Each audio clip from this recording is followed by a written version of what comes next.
igihe kimwe habayeho amateraniro abameza abantu barasenga bararamya biba byiza barahimbaza ibintu biraryoha bagiye gutura batura n'isene nyinshi. Pastor agiye kwigisha ijambo aravuga ati inkurikije ukuntu wogiza amateraniro meza buri muntu akora akantu gatungura Imana. Hari harimo umwana ufite uburyo aratinduka yora agaseke k'amaturamirwa n'isi baramubura. Rero nkurikije ukuntu buno bukwe bwagenze neza buri muntu ahindukira hoberane na mugenzi we. Nureba umuntu mwicaranye atishimye umuhaguruka uruhande ushaka umuntu mwishimye mwicarana.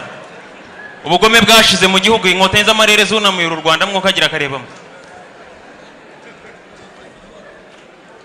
Mwamfura mw'Imana y'u Rwanda abanye n'inkotanyi nganje bandorana no kwezi inyenyeri zo rukerera zitaregamira umuseke utambika umusesa amajara arahigimirana imihanda yose kubera ubwozi bwo kurutaha inka zikora kapate kurutaha ubwo zirutahana imivumero. Abanyamahanga bazi kubisa amaso bavuze impundu zivuga urwanaga basingiza inkotanyi z'amarere zigariye u Rwanda zikarushinga ku ruhembe rw'umeta imakamanda bacyura inganje bakibazamura ibendera ry'ubutsinzi abana b'inkotanyi rakunda atunga diguri yo kurwana. Mwamfura mwe ntabwo ari ibiganiro nuko twacyuye Rwanda ingome y'ubukombe bw'inyambe ivuza ubuhuhizi ingoga zitera maremare zitangwa naho ku nkiko zihene nkora zashinga amakanda zitembura Rwanda tumenya ko kibayeho ubugome bushize mu gihugu mwokagira karebamwe.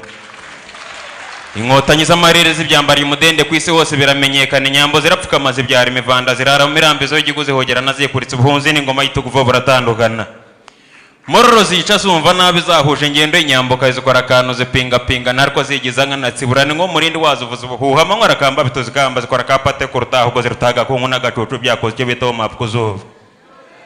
Ayo macumu zipanga pya zinjana agashenyi umuvumba ziguhindura ikizibo mwaro wa kebiyanja rukanjana ko butungozi yambukana umunezero zirisha zegamiye umuvumba zitera umubando ubwozo burasitaha ziratega zitahana amabanga cyenombe bingana nyamenye daje ryamizira igishiye.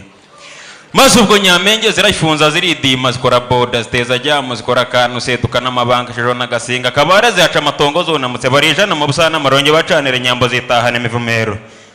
Izambukiye RTT na Shayini izambutse ku muyanje ubwo zigaba mu gakindo zirararwe mashargarama nabo bareho winyiko na rukorota cyenje rutare mashaka nabweya inde marugamba ubwo zirashega imena gitero zibanajorwe hame ry'inyambo ribanakuka sugira Rwanda ubwo irasagamba ingoro ija biravuze mundu zivuze rwunyema isi yose batigenda Rwanda rwa Gasabo wezi mfore ko bukombe butisikirwa nyakutabarwa.